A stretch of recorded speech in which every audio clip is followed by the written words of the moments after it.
One verse out of the Quran, and it's the funniest thing I've seen in my entire life. Solomon is basically marching his army, and an ant literally says, a little insect ant says, "Oh, ants, go to your homes before Solomon crushes you." So you're telling me an insect with a brain the size... So this seems to be the funniest thing that the Christians have heard, and this is a joke to them. But this just proves they don't use their own brain cells. So let's talk about this. I'm not going to go into the Bible and the stories in the Bible and etc. and make it a tit for tat. No, let's explain this. We know scientifically that ants are very clever, and that is proven. That is proven.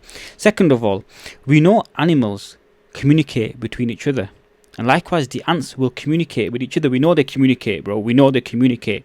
So if the creator, the higher being, has created all creatures, he is able to understand all creatures. So if the ants were communicating, the God creator will be able to hear the ants, wouldn't he? If he couldn't, then that does not make him a God, because God is all knowing, all seeing, all hearing, yeah, including the ants. So God heard the ants communicating between each other about an army that was coming, the Prophet Solomon. And what did God do? Solomon did not hear the ants. No, he hasn't got super hearing. God informed Prophet Solomon what the ants said, and because he was informed by God, because he's a prophet of God, and you believe that God speaks to his prophets, how is that so hilarious? How is that so funny? For the stories in the Bibles, I'm sure you could say are a lot more funnier than this. Do you believe in miracles? You believe that Jesus walked on water?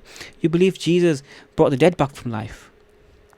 So why is it so hard for you to believe that God can hear the ants and communicating, and he is able to inform his prophet of what these ants said?